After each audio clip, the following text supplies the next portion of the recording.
Olá, pessoal, sejam bem-vindos de voltas. Quanto tempo eu não venho aqui para bater um papo com vocês, hein? Mas o bom filho a casa torna, e hoje retornando aqui a esse espaço maravilhoso, com a presença ilustre da minha grande amiga de tempos, né? Conheci pelos meios da internet, e hoje eu tenho o privilégio de conhecê-la, de estar próximo. E sem mais delongas, eu vou deixar para que ela mesmo se apresente. Vamos lá, minha querida Ana.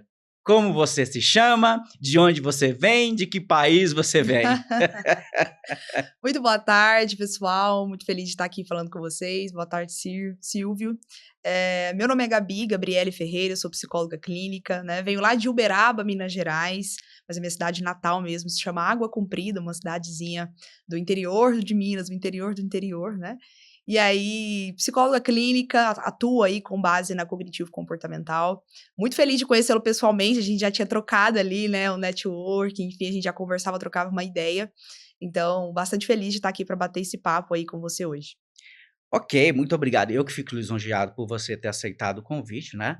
Saiu lá de Uberaba para vir aqui para a gente trocar essa ideia, trazer aí algumas questões que são muito importantes. E o tema central hoje da nossa conversa, nós vamos falar um pouco sobre ansiedade e os desafios na prática psicológica aí no mundo atual. Então, nós vamos iniciar aí. Eu quero primeiro uma curiosidade. Quem é Gabriele?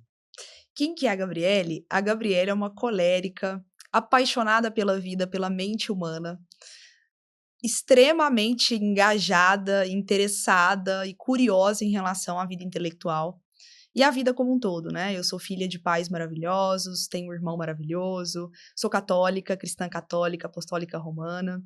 E sou uma pessoa que desbrava a vida. Acho que em Minas Gerais essa seria a melhor definição para Gabriele, viu? Desbrava a vida. Eu gosto de desbravar a vida também. Eu já percebi, Silvio. Eu sou pouco comunicativo, na Você não, realidade, eu sanguíneo gosto de conversar nato. pouco. E aí, sem mais delonga, aproveitar e pedir para você, não se esquece de inscrever no canal, de curtir, de dar um like, né? E depois vai lá no Instagram também. Depois eu vou deixar aqui embaixo aqui o Instagram meu, o Instagram da Gabriele, que vocês não vão perder, não. Pode seguir lá, que a menina é fera, viu? E eu aí tô na busca, e se eu puder ser um pouco do que você é, como psicóloga. Imagina, que é isso, modesto. Então vamos lá, nós vamos falar agora, começando aí, Gabriele, sobre ansiedade, né? Não vou pedir definição de ansiedade, porque todo mundo sabe o que é Sim, ansiedade, né? Nós total. vivemos isso, mas o que você tem a trazer para nós um pouquinho aí sobre a ansiedade? Bom, acho que a gente poderia até depois, eu sei que você gosta muito de falar sobre relacionamentos, né? É um nicho aí que você vem desbravando. E talvez a gente pudesse até articular e relacionar essa questão da ansiedade dentro dos relacionamentos, Seria porque ótimo. é uma demanda na clínica constante, Silvio. Você, como estudante de psicologia, sabe disso. E dentro da minha prática clínica, eu também sou supervisora, então eu atendo ali algumas profissionais, psicólogas, que também trazem essas mesmas dores e queixas em relação aí aos relacionamentos, né? Mas eu acho que em linhas gerais a gente pudesse dizer um pouquinho sobre a ansiedade, sem definições clichês, né, e maçantes, porque todo mundo sabe que a ansiedade é uma emoção natural mesmo, humana, que é muitas vezes gerada pelas projeções que a gente faz. Então, hoje, muitos autores definem essa ansiedade como sendo o mal do século, né? Então, aquela história, qualquer lugar que você for e você diz assim, quem aqui se considera ansioso? Todo mundo levanta a plaquinha e a mãozinha do eu, né? Então, de fato, a ansiedade cada dia mais ganha palco, sobretudo no nosso país. A gente lidera o ranking mundial, né? O Brasil é o país mais ansioso do mundo, mais depressivo e mais ansioso do mundo. Olha, eu achava que só existia ansiedade nos outros países para lá, que Brasil, eu não É, acho isso aqui no imagina. Brasil, pouco provável, não, sério. Exato. Então, assim, infelizmente a gente percebe essa crescente em relação à ansiedade. O ponto é que existem vários fatores, Silvio, que acabam potencializando e gerando a ansiedade, né? Acho que isso seria uma pauta interessante para a gente destrinchar um pouquinho. Você tem ideia de quais são os principais fatores que acabam potencializando? Isso aqui não tem que ser uma entrevista, tem que ser um bate-papo, né? Então, Você não veio me entrevistar, então não ah, responde perguntas, não. mas é verdade. Você consegue sugerir alguns pontos principais, assim, de potencializadores e, sobretudo, de causadores, motivadores da ansiedade na sociedade moderna? Eu vou falar com você que eu não sei, aí eu quero que você responda. Ah, ele é safo, gente, ele é safo. Mas olha, a questão da dopamina e dos hiperestímulos, sem dúvida nenhuma, talvez entraria no ranking do top 3, 4 motivos aí causadores de ansiedade, né? Então, sem dúvida nenhuma, essa questão de hiperestímulo, ou seja, a gente está o tempo todo hiperconectado. Então, as telas, não só a questão das redes sociais, né, do digital, mas, sobretudo, de vários estímulos do mundo moderno. Então, por exemplo, sons, TV, luz elétrica, por exemplo, a gente aqui agora tá cheio de luz aqui em cima de nós, porque a gente fica bonito desse jeito, É, né? tem que Mas a ter uma gente luzinha, porque sabe. senão, pra, assim, consertar essa lata aqui, tem que, tem que ter uma luzinha, né? Sim. Sim, mas inclusive isso, então luz elétrica, né? Porque se a gente for entender um pouquinho, fazendo uma leitura de quem somos nós enquanto espécie, lá atrás não existia isso. A luz era absolutamente natural, a luz do dia, e no muito uma luz ali produzida pelo fogo, muito natural, muito laranjinha, amarela, né? No máximo, era o teor de exposição à luz que a nossa espécie tinha. E hoje não, hoje a gente está o tempo todo hiperconectado, tem a questão do celular, que também é uma demanda absolutamente abrangente e unânime, todo mundo relata que é viciado no celular, que não consegue largar e tudo mais. Então, quando a gente olha para esse cenário, para essa questão dos hiperestímulos, nós vamos conseguir perceber uma máxima relação e articulação com a ansiedade.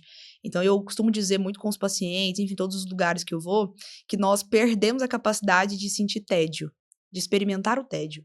A gente não consegue. Pouco tolerante ao tédio, né? Pouquíssimo tolerante ao tédio nós estamos. Então, por vezes, naquele momento mais ocioso, se é que a gente se permite ter um momento como esse no dia, na vida, nós começamos a tender a buscar o hiperestímulo, ou seja, a dopamina. A dopamina no sentido mais barato do termo, né? A mais rápida, a mais recompensadora, a mais facilitadora, digamos assim, dentro dos nossos meios. E aí a gente vai partir para aquelas noções básicas de acesso à dopamina, né? Então, o celular é um exemplo disso. Comida, bebida, vícios, jogos O e celular é uma afins. dopamina imediata, né? Absolutamente, a tela, tudo que existe no celular ali foi projetado, né, neurobiologicamente falando, para que a gente pudesse produzir dopamina a rodo, né. Então esse excesso de hiperestímulos, associados, obviamente, ao tamanho de quantidade mesmo de dopamina oferecido, isso gera, sem nenhuma dúvida, esse mar de ansiedade também que a gente observa. Mas existem outros fatores, tá, então talvez eu pudesse colocar aqui um outro fator, assim, gerador, né, de ansiedade no mundo moderno, que é a questão do foco numa tendência à alta performance a qualquer custo. Então eu vou repetir para ficar bonito. A ansiedade, muitas vezes, ela é gerada pela necessidade atual e moderna que nós temos de alta performance a qualquer custo, Essa entende? questão de performar. Ouve-se falar muito nisso, né? Tem que ter alta performance e tem que performar, isso. E vai gerando, sim, um alto índice de ansiedade naquelas pessoas que são, às vezes, limitadas, né, naquilo que se faz, naquilo que está fazendo, e muitas pessoas, elas acabam buscando referência naquelas outras que estão perto, e às vezes uma se destaca mais, outra não Sim. consegue, aí vai gerar essa questão da ansiedade, por que que ele consegue e eu não, e aí eu tenho que fazer algo e vai buscar coisas imediatas e não tem essa tolerância da construção que essa questão, traz toda essa questão da ansiedade. Eu até anotei uma frase que eu gosto muito, é um autor que eu gosto muito aqui, o Robert Lange, Legal. é, eu acho que é Lange O mesmo, Lenri, é né? Lange, Robert Lange, Lenri, é que isso. esse negócio, inglês eu não falo muito não, quem fala muito inglês é meu irmão. Mas esse cara, ele é Ele é top. sensacional. Ele é Então muito ele bom. define a ansiedade assim, a ansiedade é um mentiroso.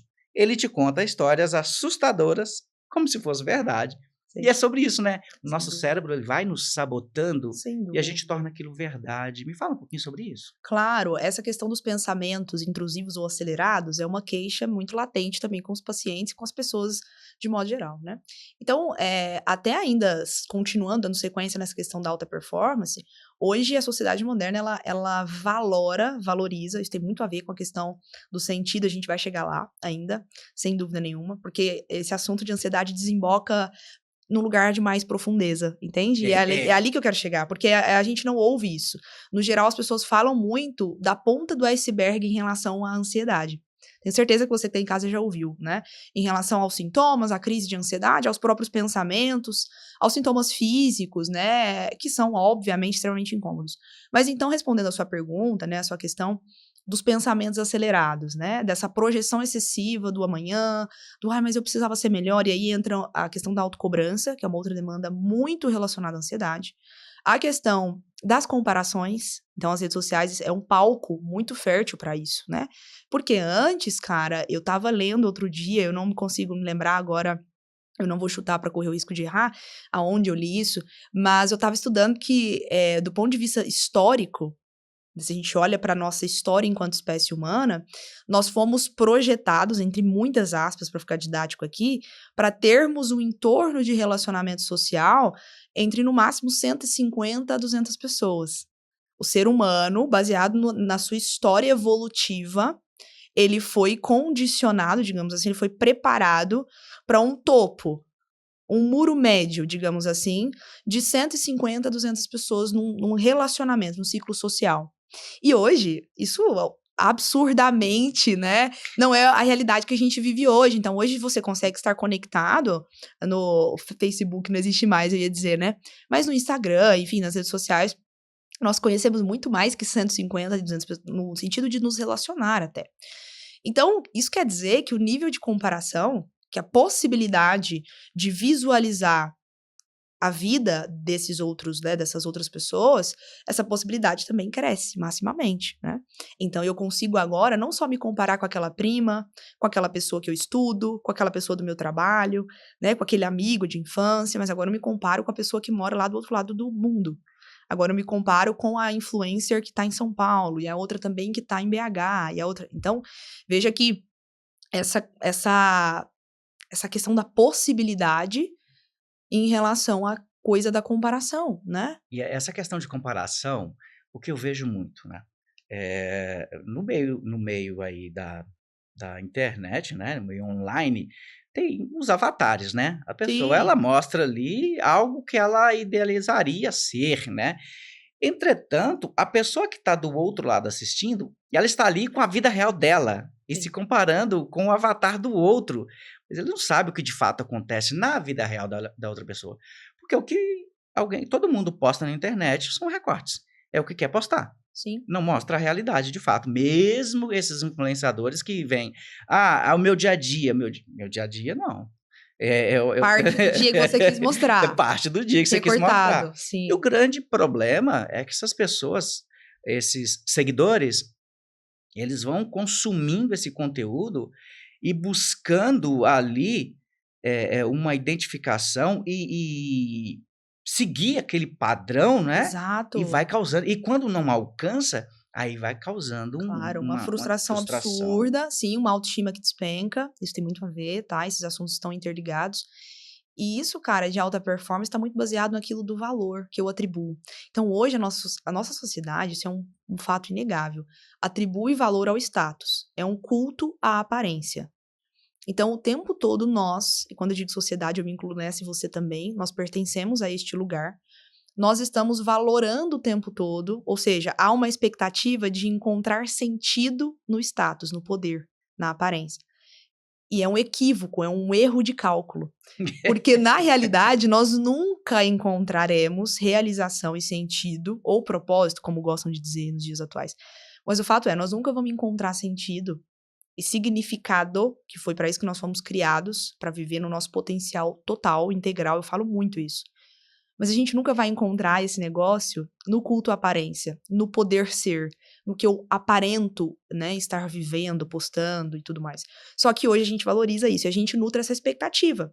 Nós acreditamos que sim, caramba, não, mas quando eu trocar o carro, quando eu comprar aquele apartamento, mas quando eu conseguir aquela vaga, aquele salário dos sonhos, mas quando eu fizer aquela viagem, quando eu comprar aquele look, quando eu puder isso, quando eu puder aquilo, aí então eu vou ser mais valorizada, valorizado.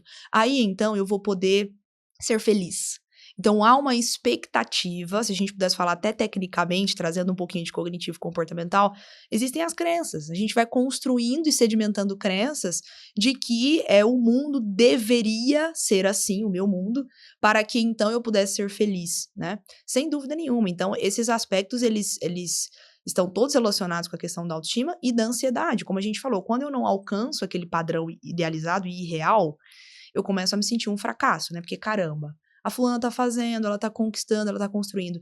E é isso que você disse, você falou uma coisa imprescindível. Você falou assim: as pessoas vão consumindo esse conteúdo, ou seja, elas vão sendo moldadas. Tudo que nós assistimos, ouvimos e presenciamos vai moldando o nosso imaginário, o nosso repertório interno.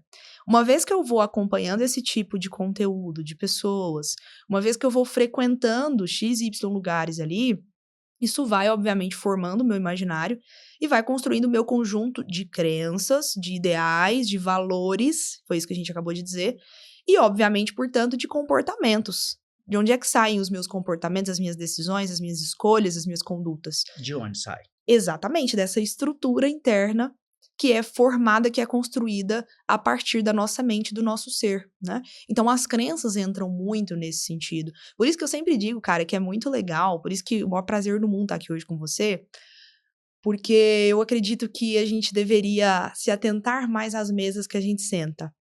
Outro dia eu falei isso em algum story, né? Eu falei, olha, não adianta muito você reclamar de baixa autoestima se tudo que você faz é consumir conteúdos, escolher lugares e ambientes e companhias que acabam te entregando muito pouco, que acabam estimulando muito pouco de você enquanto humano. E aí depois, o que que acontece? Nossa, do nada, entre milhões de aspas, é assim que a gente fala, é assim que a gente ouve, né? Do nada. Do nada, Gabi, eu percebi que eu não tenho autoestima. Entendeu? Do nada, eu percebi que eu só procrastino e minha vida não anda, né? Do nada isso, do nada aquilo.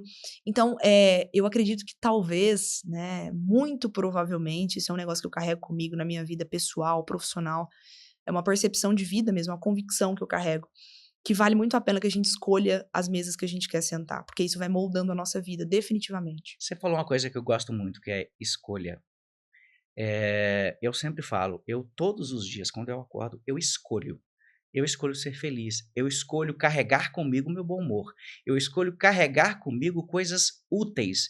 E eu escolho trazer comigo coisas que fazem sentidos Sim. para outra pessoa e que eu possa auxiliar aquela pessoa. Inevitavelmente, no decorrer do dia, você vai consumir coisas fúteis, você vai Sim. gerar coisas fúteis para as outras pessoas também, porque é o natural do ser humano, né? É natural. Mas qual é o equilíbrio disso? O que você está gerando mais? O que você está consumindo mais? Qual mesa você está escolhendo sentar? Aquela que tem a quarta cadeira, né? Porque se já tem 3 enganados, tá vindo a quarta cadeira. Não posso deixar de fazer essas comparações, porque aparentemente algumas pessoas parece que o alimento delas é buscar a validação e ser enganadas. É como se a ansiedade ela gerasse, fosse mesmo, pela citação do Robert, essa questão do mentiroso que te conta a verdade. E aí você vai em busca dessa verdade e vai viver frustrado e Claro.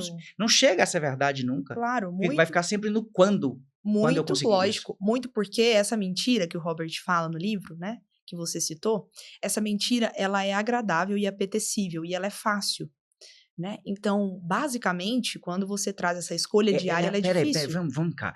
Ela é agradável o quê? Apetecível? Ela é apetecível. Que? Não... É.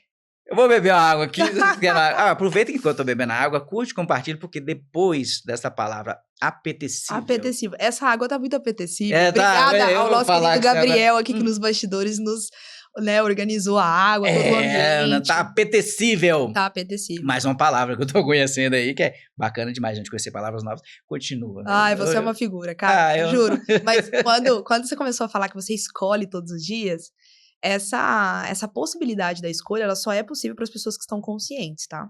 Uma pessoa que vive mais no modus operandi ali da inconsciência, que é isso?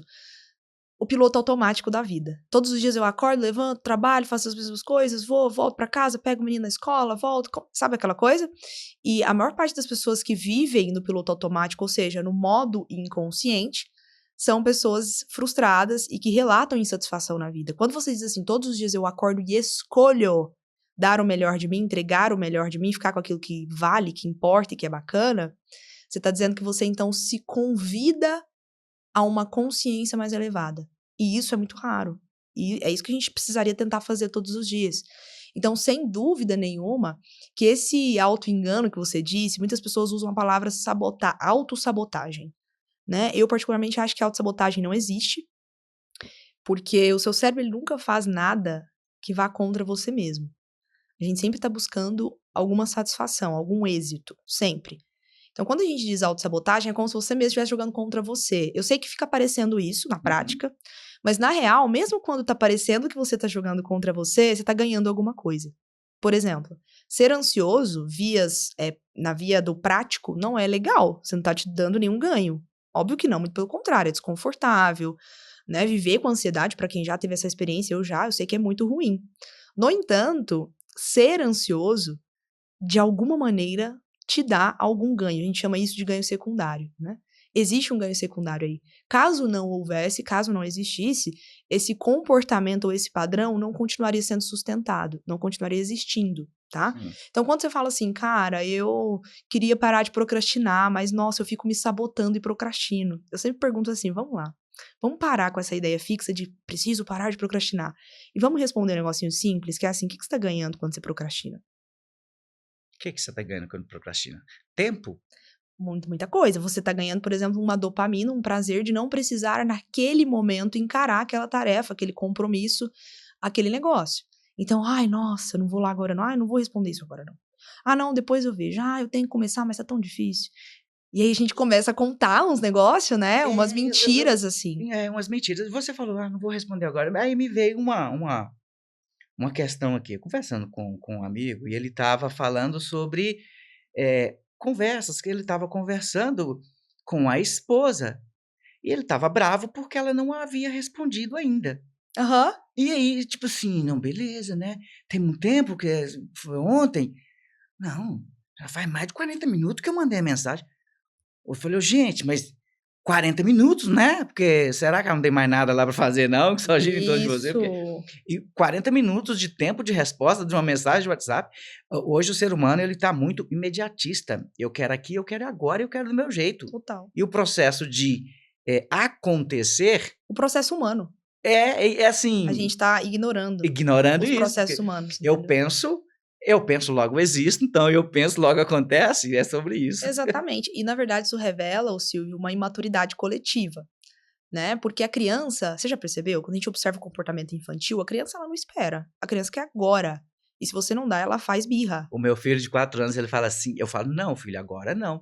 Mas eu não quero esperar. Sim. Ele tem 4 anos. Isso, porque ele não tem capacidade, ele não tem substrato, ele não tem ambiente, inclusive de racionalidade suficiente para entender que você vai precisar fazer um outro negócio e vai demorar. Ele não consegue, né? Ele não consegue fazer esse cálculo. É muito natural, né? É muito natural da criança e tá tudo bem porque tem que ser assim. No caso da criança é absolutamente legítimo, né? Uhum. O problema é quando nós adultos reproduzimos esse tipo de padrão infantilizado. Então, é isso que você disse da mensagem. 40 minutos eu tô achando muito perto dos relatos que eu ouço, tá? É Sério? tipo, como assim? A pessoa já tem 15 minutos que eu mandei, então é porque eu não sou prioridade. Calma aí. Prioridade? Qual é essa necessidade da prioridade? É uma necessidade... Eu vou querer falar um pouquinho sobre isso também. Eu acho bacana, porque é uma necessidade absurda, assim, né? De validação externa. Então, o tempo todo nós estamos... É claro que como necessidade humana básica, isso todos nós carregamos. Todos nós nós queremos ser amados, nós queremos ser aceitos minimamente, mas dentro da nossa tribo. Inteiro, né? Dentro da nossa tribo. Então, dentro da sua família, é importante que você busque a validação da sua esposa, do seu filho, né? Dos seus irmãos, da sua família nuclear, enfim, dos seus amigos mais próximos. O problema é que a gente quer isso o tempo inteiro de todos. E isso num nível, como eu disse, muito extremo, que beira a infantilidade, né? Então, essa coisa do imediatismo de querer para ontem, né? Isso também escancara a dificuldade de lidar com frustração, que é um outro traço de maturidade, e escancara a dificuldade de lidar com o tédio. Por que eu não consigo esperar 40 minutos a pessoa me responder? Não é só porque eu não tenho nada para fazer, porque às vezes a gente sabe que sempre tem. O problema é que eu não consigo me dedicar, e aí tem a ver com o estado de presença, que é um outro negócio que a ansiedade atrapalha demais. Quando você tá ansioso, você não consegue estar no momento presente. Não. Por obviedade, porque você tá no momento futuro, você tá lá no negócio que você tá remoendo, né? Na realidade, assim, eu até falo, não tá nem no momento futuro. Já foi lá, já voltou algumas vezes para identificar se aquilo era verdade mesmo e tá indo de novo, né? Total. Então fica naquele transitar do ir e vir o tempo inteiro e não tá aqui nem lá. Sim, e isso tem muito a ver com relacionamento, não é? Porque quando a gente vai entender um pouquinho de ansiedade dentro dos relacionamentos, é interessante, porque, no geral, todos nós a gente precisa se relacionar. Nós somos seres relacionáveis, né? A gente se completa, a gente se complementa. Há uma complementariedade entre homens e mulheres, entre crianças e adultos, entre idosos e adultos e sucessivamente. E graças a Deus que é assim, por isso que a civilização e a sociedade andou e continua andando, acontece, né? No entanto, há um desconhecimento. Você que gosta muito de falar sobre relacionamento, você Gosto. sabe disso. Há um desconhecimento absurdo em relação a, a conhecer um pouquinho do outro. Então, eu, enquanto mulher, funciono, primeiro biologicamente, porque isso aí é visível e óbvio, né? É Uhum. tangível. Eu sou mulher, eu sou diferente de você, eu tenho outra, eu tenho uma outra biologia. Isso é óbvio. Só que no fundo, no final, não parece tão óbvio assim, porque a gente, na hora de se relacionar, acaba não considerando isso. Só que existem outras diferenças, características, né, muito específicas do masculino e do feminino. Talvez colocando um pouquinho de Jung ali, a teoria dos arquétipos, né? Hum. Inconscientes. Isso perdura e existe há milênios. E nunca vai deixar de existir porque configura a sociedade. Só que quando você está se relacionando com a sua esposa, o que é interessante, né? Onde a ansiedade começa a surgir e aquelas mentiras ali da mente, aquela coisa, aquele diálogo interno que não para, que não cala. Isso começa a aparecer uma vez que você não consegue visualizar uma característica que é da sua esposa enquanto mulher, racionalizar aquilo de maneira inteligente mesmo, integrar aquilo na discussão, ou na pauta, na questão em si que está acontecendo. Então, exemplo, né? Ai, nossa, a minha mulher, ela acaba ficando muito chateada quando alguma coisa não deu certo, XY, que ela gosta muito, e ela fica emburrada, e aí eu não consigo lidar, e aí a gente acaba brigando, né? Quando você vai observar esse tipo de comportamento, o que é interessante? Primeiro, eu preciso partir do princípio que ela é uma mulher e eu sou um homem, e o funcionamento, portanto, os padrões são diferentes. Totalmente. Absolutamente diferentes.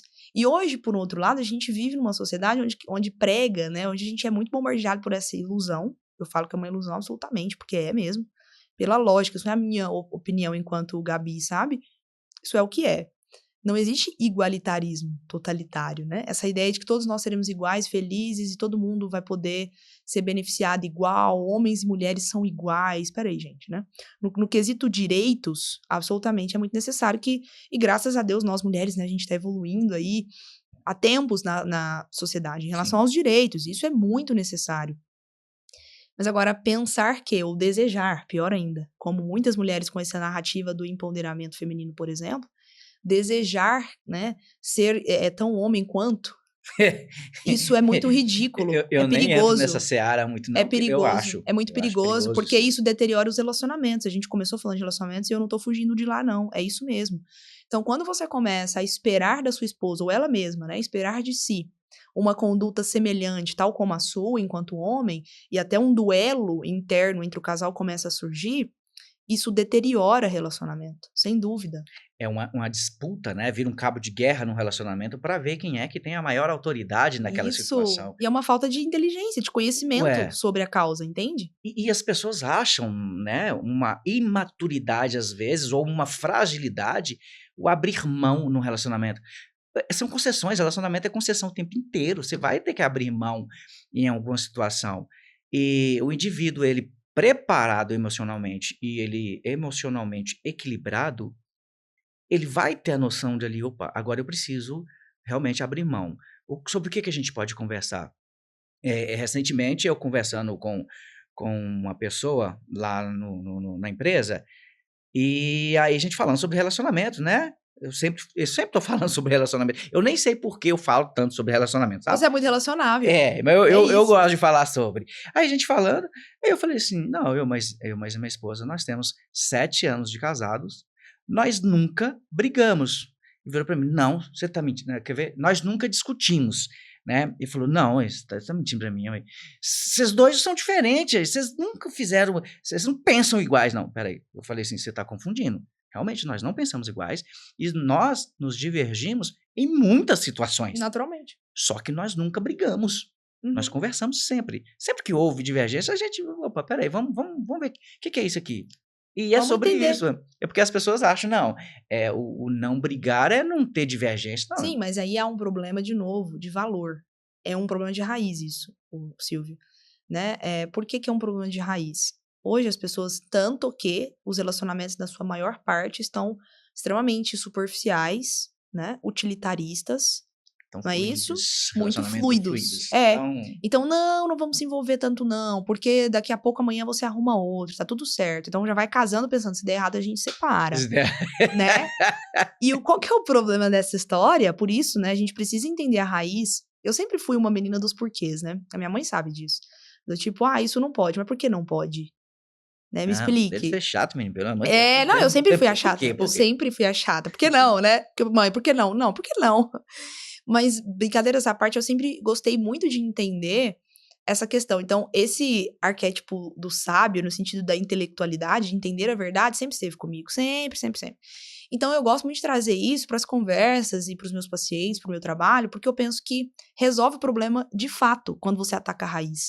Isso que a gente está falando, a fluidez de relacionamento, é um problema de raiz. E esse problema, sem dúvida nenhuma, é a má concepção do que é amor.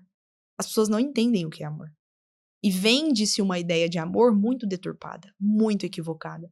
Então, hoje, né, então eu vou casar para ser feliz.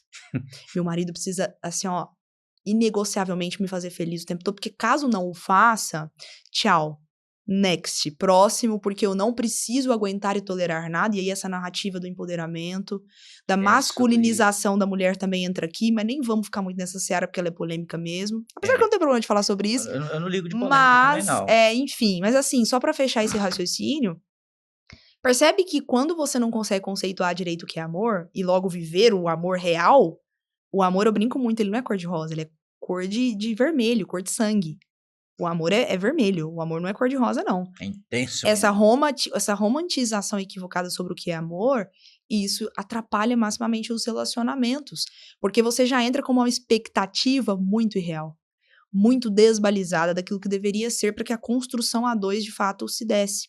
Então, essa dificuldade de sacrificar-se pelo outro, doar-se pelo outro, que são as características básicas de uma relação, de um matrimônio, por exemplo, de um amor efetivamente, né, com o A maiúsculo.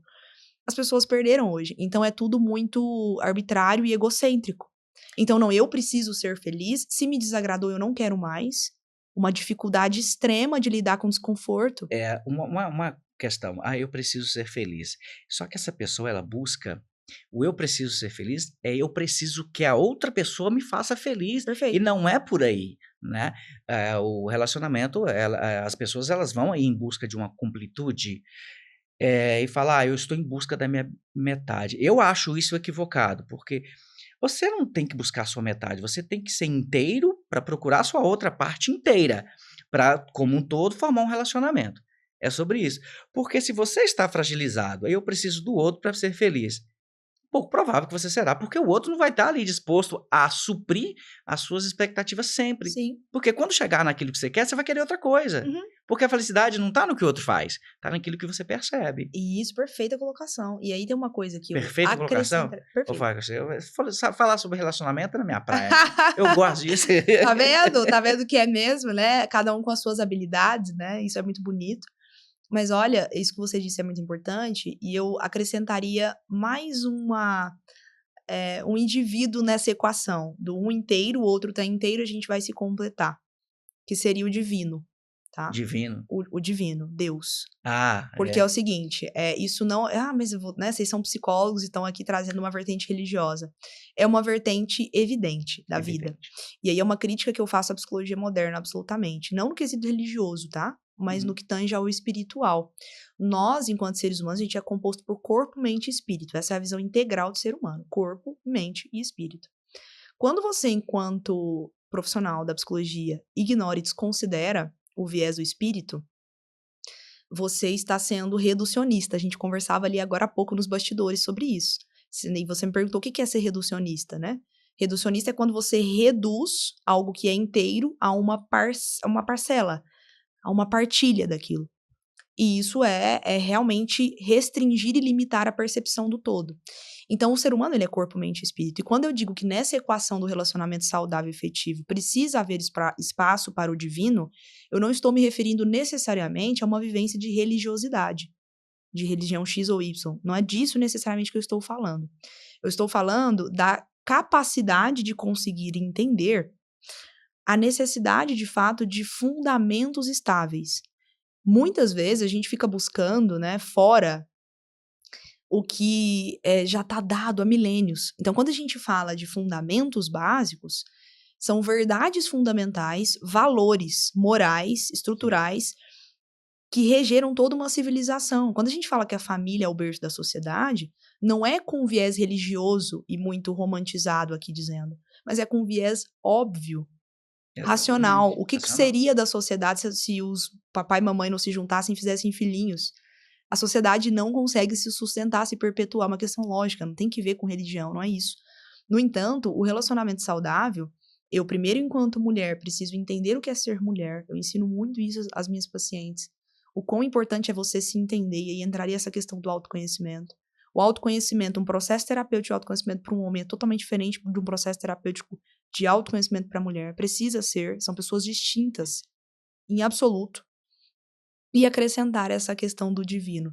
Nós dois, inteiros, perfeita sua colocação, iremos derramar, uma vez que nós temos uma bússola, um guia. Então, quando a gente diz que não existe receita de bolo para a saúde mental e para a vida, e não existe mesmo, a gente acaba se esquecendo que, no fundo, não é bem uma receita, mas existe um guia de verdades fundamentais que, dentro de uma história toda, mais de 2000 anos, funciona. Opa! Será que eu não preciso olhar para esse guia? Há uma relevância nisso, né? Funciona mais de Há 2000 anos. Espera aí, a gente não tá falando de fé minimamente mística, a gente tá falando de ciência verificável, uma questão empírica. Espera aí, há mais de 2000 anos o negócio funciona. Há mais de 2000 anos a gente escuta falar em respeito, amor, lealdade, coragem, fortaleza. Epa, alguma coisa isso tende a me ensinar. Quando você cede, isso é ser inteligente. Eu pego aquilo que há de fundamental na minha história enquanto espécie humana e vou aprender com aquilo. É lógico que existem coisas de lá que não nos ajudam, que são ultrapassadas, e a gente vai reprocessando, a gente vai evoluindo. Graças a Deus, a gente consegue nomear várias dessas, né? No entanto, existe ouro ali. Existe ouro na história humana. Sim. E a história humana se sedimenta no bem. E é por isso essa coisa do divino. Quando a gente, enquanto casal, começa a observar... É por isso que a gente fala que eu gosto muito de dizer que a ansiedade, que é o meu nicho, assim, de expertise maior, ô Silvio, eu falo muito pouco de ansiedade. E muita gente questiona isso. Porque, vias de fato, eu falo pouco de ansiedade. Entendi. Eu falo daquilo que causa e mantém a ansiedade. Que, por vezes, é o vazio existencial.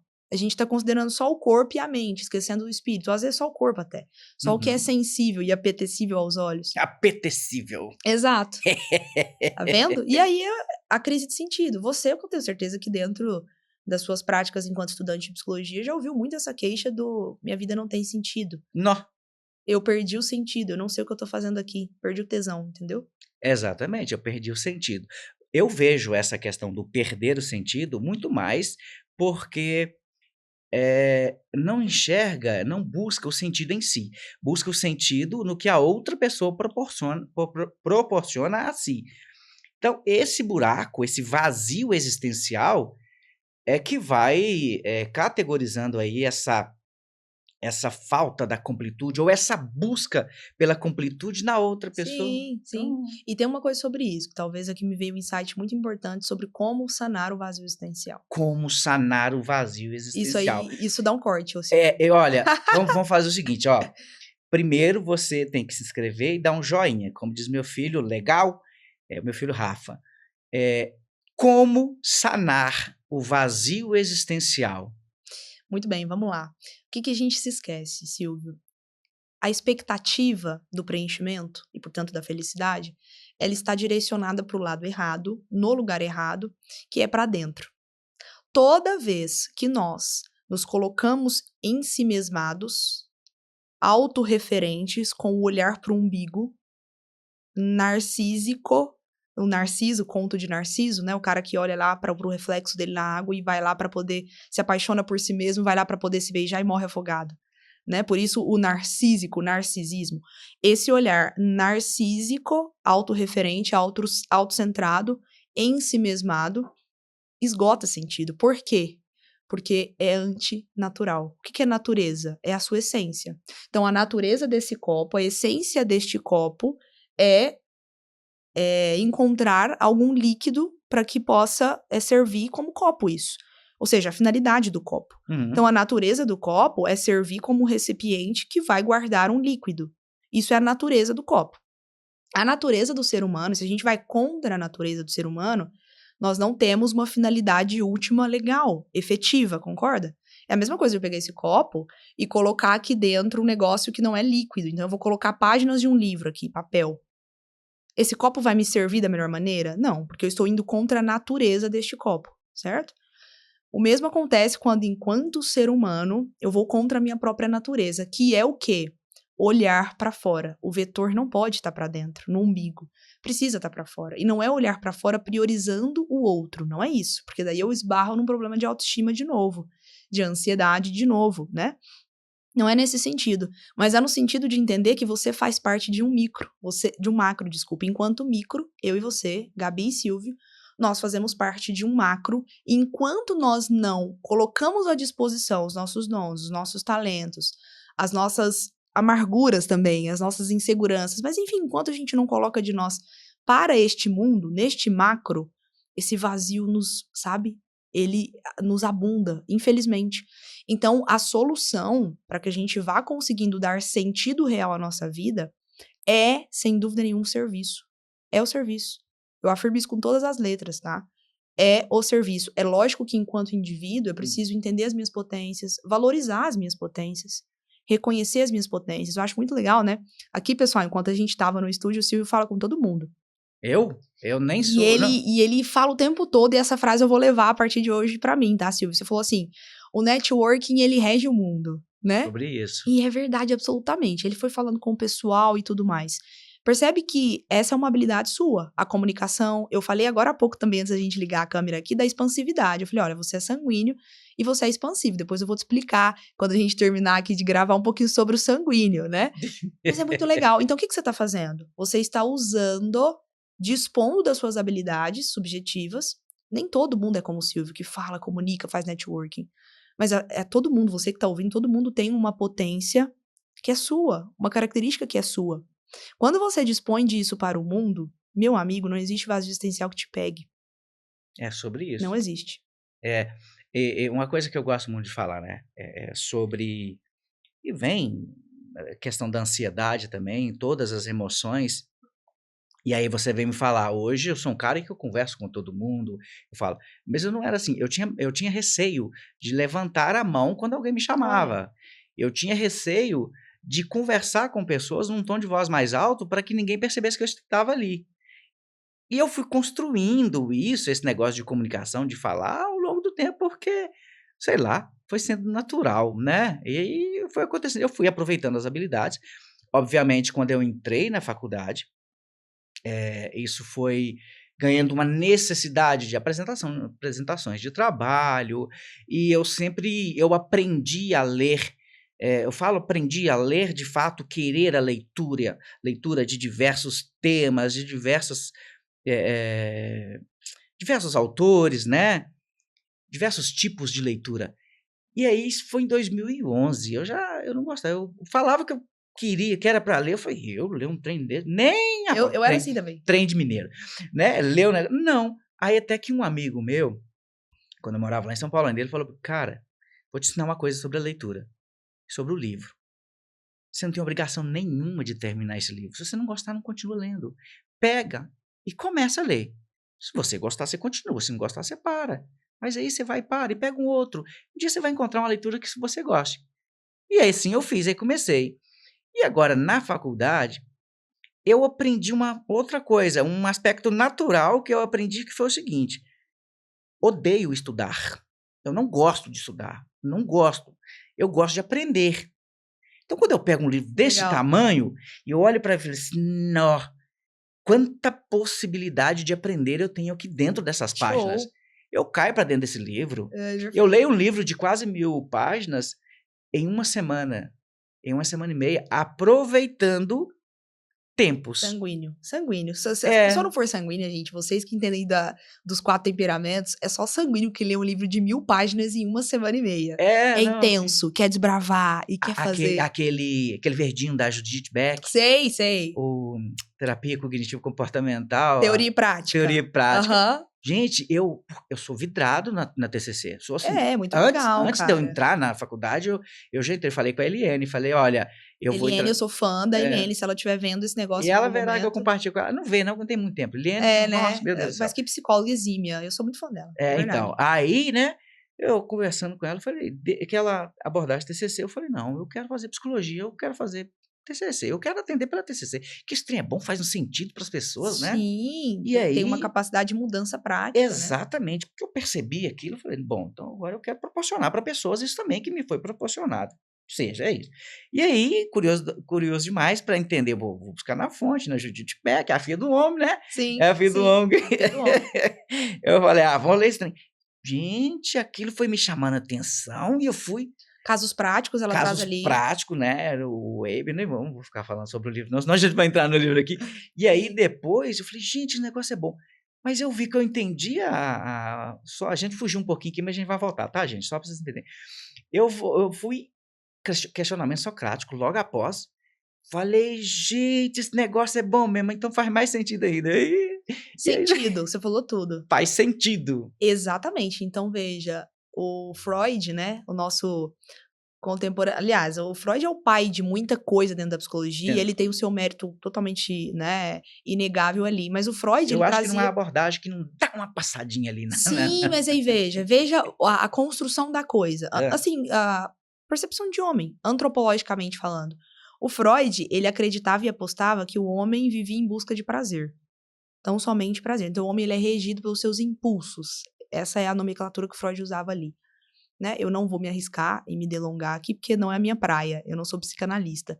Mas veja bem, lato sensu, eu sei que o Freud acreditava na tese de que o homem busca o prazer. Legal. E aí veio o Adler, psicologia adleriana. Já leu alguma coisa sobre o Adler? Não. É um cara fantástico, né, que veio ali muito junto com o Freud, teve um contato direto com o Freud, e aí o Adler diz assim, não, Freud, o negócio é o seguinte, beleza, o ser humano busca prazer, isso é verdade, mas tem uma outra coisa que o ser humano também busca, que é o poder.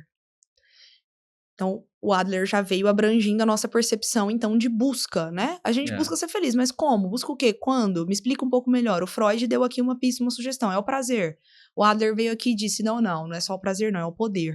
O ser humano busca o poder. Tudo que ele faz acaba sendo em função desse poder. E aí veio um outro cara que eu não poderia deixar de citar, que é o Viktor Frankl. Esse cara, ele é sensacional, né? O criador ali da psicologia do sentido.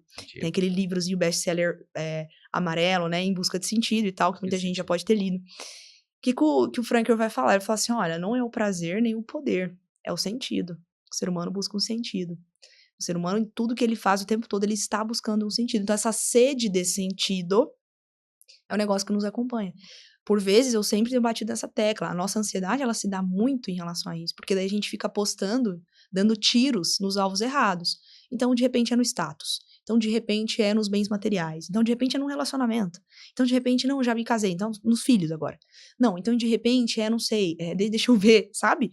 Me faltam sugestões para conseguir, de fato, sanar esse buraco existencial que o sentido vai, obviamente, colocar. Então, uma coisa que eu não poderia deixar de trazer aqui na nossa conversa, Silvio, eu não sei se cheguei a comentar, acho que eu não comentei isso com você, mas eu queria muito colocar aqui brevemente, para ficar registrado, o quanto nós precisamos parar de idolatrar as emoções. Idolatrar as emoções, os sentimentos. Sabe por quê? Por quê? Meu amigo, porque é o seguinte... Uma vez que você começa a idolatrar as emoções, a gente primeiro precisa entender que as emoções têm um lugar muito importante na nossa vida. Nós somos seres emocionais, afetivos, nós somos criados assim. E se a gente foi criado assim é porque há de ter uma função, há de ser bom. Legal. No entanto, no mundo moderno, cara, a gente tem olhado para as emoções e colocado elas num palco totalmente desnecessário e prejudicial. As pessoas hoje agem, escolhem, pensam a partir do que sentem apenas. Quando você coloca as suas emoções, seus sentimentos, as suas sensações na dianteira da sua vida, você não vai construir e conquistar nada que o valha. Por quê? Porque as nossas emoções, sentimentos e sensações sempre nos arrastam para o que é confortável, imediato, menos custoso. Então, a tese do sacrifício que implica em todo e qualquer processo na vida, que seja significativo, que seja bom, que seja construtivo, né? Na vida a gente vai construindo coisas a partir de esforço, a partir de paciência, a partir de dedicação, de processo. Quando você anula isso, cara, o que acontece? Você começa a reger a sua vida a partir das emoções. E é esse o ponto que eu queria deixar muito frisado aqui. Você que tá ouvindo, por favor, pare de permitir a si mesmo, sabe? De se permitir. Regir a sua vida a partir do que você sente. Eu tenho uma frase que é minha, né? Eu cunhei assim. Eu ajo a partir do que eu sei, não do que eu sinto. Eu não faço porque eu sinto, eu faço porque eu sei. Então, sentir é bom? Claro que é, nos faz humanos. Que bom que a gente sente. Mas a gente tem um potencial muito mais amplo e maior para explorar, que não pode ficar só no hall do sentir, porque quem só sente é a criança. E a gente é mais que isso. Falando em sentir, o que eu senti agora foi um pesar muito grande, que eu vou contar a vocês o que aconteceu.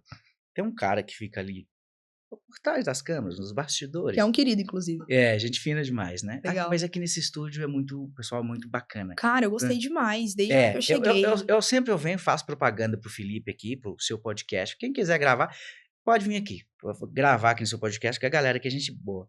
Mas ele chegou ali, ele fez assim, ó. Acho que tá faltando 10 minutos.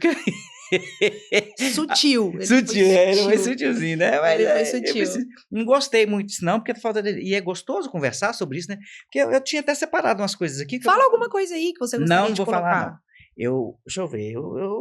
Se tiver alguma coisa que você não gostaria de deixar de passar, vamos falar. Eu falo muito, você já viu. Sabe, porque eu não gosto muito de questão engessada, não, sabe? Mas não tá nada engessado, tá, gente? Comenta aí, acho que não.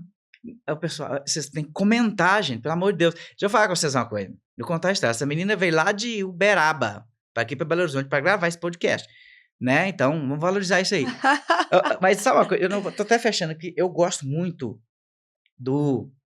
eu até falo, eu produzo mais, falo com minha esposa, eu produzo mais aqui no tete a tete. Vamos, assim, eu conversar porque a naturalidade é que expõe o seu conhecimento. Porque a partir do momento que você vai buscar script, vai buscar, isso aí fica engessado e Sim. É ruim. Sim, cara. Né? Então, talvez quando você vai para o script, acaba trazendo uma superficialidade de algo e assim, que tá muito mais querendo parecer do que ser. Não é sobre isso. E eu não gosto. Você me percebeu aqui. É por isso aqui, que a gente desconectou. Porque o meu negócio é o seguinte, vamos falar sobre o quê? Tá bom, é sobre isso. Vamos conversar. Mas agora, rapidinho, eu chegando agora, você já, não vou falar quanto tempo você tem de psicologia não, mas, e você já no mercado há algum tempo, já tá bem estabelecida aí. Existe uma dificuldade muito grande que eu observo na faculdade a pessoa, ela entra na faculdade e eu acho que poderia falar um pouquinho de empreendedorismo, sabe? Fala-se pouco sobre empreendedorismo ali, porque o psicólogo, principalmente na maioria, eles entram para ir para a clínica, né? E você vai ter que aprender a gerir isso, porque você vai passar a ser uma empresa. O CRP, ele não permite que você atenda por CPF, você tem que ter um PJ. Eu acho que tem essa questão de ter que ter um PJ. Ainda não, existem algumas regrinhas ali, mas lógico que a partir do momento que você vai começando a escalar clinicamente, você precisa do CNPJ, sim. Precisa do CNPJ. E aí a galera não busca essa questão do conhecimento, né? Não, e aí sai da faculdade desesperado, como eu. Exatamente. E para falar em sair da faculdade liberado, eu convido vocês a conhecer a Minds Club. Eu vou falar um pouquinho sobre a Minds Club, porque, pessoal, nós desenvolvemos uma plataforma pautada no sigilo, na ética profissional, dentro de todas as questões, respeitando todos os critérios que demanda aí o conselho, né? E você que é psicólogo, recém-formado ou que tem muito tempo de formado, o intuito dessa plataforma ela foi criada para conectar pacientes e psicólogos, a necessidade do psicólogo, outra a necessidade do paciente, juntar esses dois que estão desencontrando, encontrar esses dois e que os dois saiam de mãos dadas, felizes, caminhando junto, um com a necessidade do outro. É sobre isso. Vale a pena conhecer Minds Club, cuidando de você, para que você possa cuidar do que mais te importa. O cara fazendo merchan.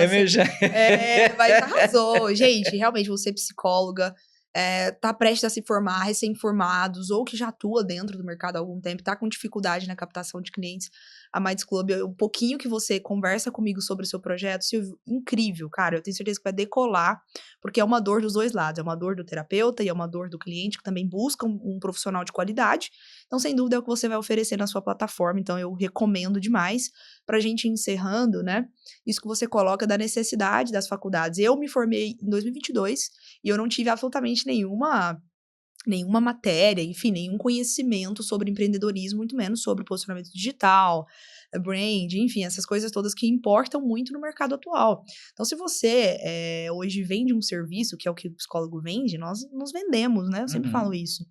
Você precisa ir realmente, de fato, aprendendo mais sobre isso, se familiarizando com esse know-how, né? Com essa questão das vendas, do próprio marketing digital, né? Do posicionamento digital, que é imprescindível. Eu devo muito das coisas que eu construí na psicologia até hoje, e eu vou construir muito mais, né? Eu tenho certeza, se Deus quiser.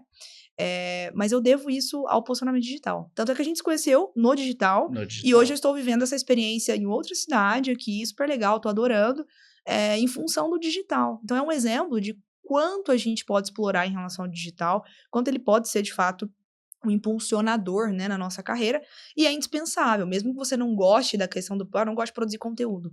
Tudo bem, mas você precisa da Minds Club, então. Você precisa conhecer alguma Precisa da coisa. Minds Club, porque a Minds Club vai conectar você, psicólogo, no Brasil e no mundo.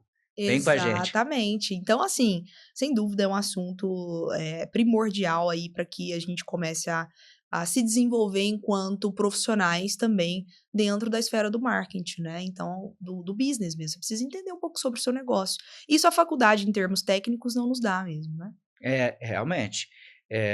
O que eu vejo aí nós vamos falar um pouquinho sobre marketing, tangenciar aí rapidinho sobre o marketing.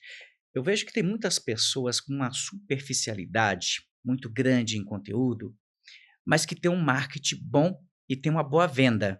Isso. E aí essa pessoa vende muito. E vejo algumas pessoas que têm um potencial conhecimento, mas de propriedade, Capengam no marketing. mas não conseguem vender. Então, Sim. assim, há essa dissonância muito grande no meio Gigante. digital.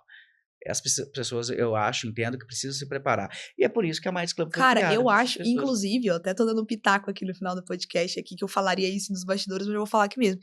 Eu acho que você poderia super incluir na Minds Club, na sua plataforma, algumas aulas. Você já pensou nisso? mas Algumas será? aulas gravadas e tal.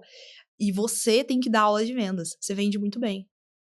Você vende muito bem. Mas sabe por quê que eu vendo bem? Você falou uma coisa ali atrás que eu gostei muito. Eu vendo verdade. Exatamente. Eu vendo verdade. Eu vou te vender. Eu não vou te vender uma possibilidade de algo. Eu vou te vender aquilo que eu acredito. E vou trabalhar para que isso que aconteça. É entregável. Que é entregável. Sabe por quê? Eu fiz o seguinte. Eu montei, para a Minds Club, eu montei um conselho com 4 psicólogas, uma pessoa do marketing e um da minha família e um outro empresário, para que eu pudesse falar o que verdadeiramente eu poderia entregar. Eu não vou falar mentira. O psicólogo, para me ajudar, a comunicação, eu estou dentro da ética, eu estou pautado na ética e no conselho. O meu irmão, para que eu jamais esqueça dos meus valores de onde eu estou vindo. O meu amigo que é empresário, para que ele me ajude como ser empresário, entende? E uma pessoa da minha família também que é do marketing, para que ela não me deixe falar aquilo que o marketing não conseguirá fazer. Olha que mesa. É sobre isso. Entendeu? Entende? Quando a gente falou lá atrás, da importância de você sentar às mesas certas.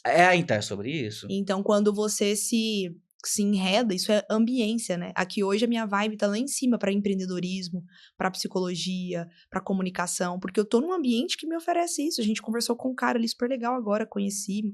Sentamos numa mesa rica de networking, de troca, de possibilidades. Então, quando você faz isso, a gente já consegue ver a seriedade do seu negócio, Então, cara. E eu desejo que Deus abençoe, assim, rica e poderosamente o seu negócio. Aí você falou uma outra coisa que tocou no ponto essencial. E aí eu vou unir família e Deus. E aí eu falo, put God first. Put God first. Deus em primeiro lugar. E o porquê que eu sempre falo, put God first. Eu tenho um orgulho imenso do meu irmão, que ele aprendeu inglês sozinho. E ele que me apresentou uma palestra do Denzel Washington, que a palestra se chama Put God First. Put God first in everything you do. Então, em tudo que você fizer, coloque Deus em primeiro lugar. Isso eu trago desde a minha essência. Eu coloco Deus em primeiro lugar, tudo que eu vou fazer. Que lindo. Que, inclusive, eu até tenho uma queixa a fazer. Não vou fazer, não. É polêmico. Por quê? Polêmico que eu gosto. Eu fui gravar um vídeo, me pediram para gravar um vídeo promocional, e no vídeo eu falei 2 vezes em Deus. Não deixaram postar o vídeo, porque falou que eu estava falando muito em Deus. E eu nem falei em religião. Eu só falei sobre, ao acordar, agradeça a Deus por mais um dia, por mais uma oportunidade, né? Sobre isso. E coloque Deus em primeiro lugar em tudo que você fizer. Essas 2 falas, diante de um vídeo. E aí, venha viver com alegria. Eu finalizei falando, venha fazer psicologia. Eu fiz isso. Não deixaram postar porque falou que eu falava muito de Deus. E aí é a grande importância a gente entender a Matrix de fora da baquete. O que está acontecendo nas grandes mídias de maneira alienadora? A gente vive num mundo secular. Isso não é uma questão de religiosidade. Você não impôs a sua religião, os seus dogmas ou crenças no vídeo. Você falou de uma filosofia muito peculiar, muito sua, e que, qual é o problema? A quem isso estaria ofendendo, violando? A ninguém. Mas o problema não é ofender, violar. O problema é o controle de massas. A gente não quer que uma verdade seja dita. Já viu isso? Vários autores falam muito sobre isso. Chesterton falava sobre isso. As pessoas, elas correm como o diabo da cruz da verdade. Então, fique tranquilo, né? Porque a verdade, ela dói, ela machuca, mas para as pessoas que perseguem a verdade, ela sempre vence no final. Verdade é verdade, né? Ela sempre vence no final. Falando em verdade, qual verdade você poderia deixar aí para a gente finalizar esse bate-papo legal, que vai seguir após as câmeras, tá, gente? Eu tô falando para vocês, porque nós viemos trazer aqui apenas uma palhinha do que a gente conversa, porque é muito bom, conversa muito produtiva. Eu gosto de conversar com pessoas inteligentes. Aí você me ensinou uma palavra hoje que eu já até esqueci. Apetecível. Apetecível. Porque eu já falei, empetecido empetecido com as rugas da sabedoria. Machado de Assis. Machado de Assis? A mão e a luva, que traz isso. Bom, qual verdade você pode deixar para quem de repente vai assistir isso daí, que você tem que assistir? Uma verdade que você possa deixar, uma mensagem para quem aí está em busca de sentido. Olha, saia de você. Sair de você não é se desconectar de si. Se conecte com suas potências, com o que tem de bom em você, né? Com a sua família, com os seus, com aquilo que você gosta, com as suas preferências. Se conecte com isso. Mas comece a enxergar beleza para fora daquilo que as pessoas te apresentam. Eu gosto de pensar assim, e eu fecho assim. A vida é como se houvesse uma bandeja te sendo ofertada com 2, 3 opções de comida. Então, você tá com muita fome, chega um garçom e te oferece 2 ou 3 opções de comida. E aí você olha aquilo e começa a desejar aquilo e fala, nossa, eu tô com fome, eu quero isso. Só que lá atrás, numa mesa gigante, enorme, tem mais umas 100 opções de comidas diferentes ali pra você. Só que você não sabe. Não te contaram. E o pior, não querem que você saiba que existe essa mesa lá no fundo, disposta para você desbravar. Comece a desenvolver esse senso crítico. Eu desejo isso para todo ser humano.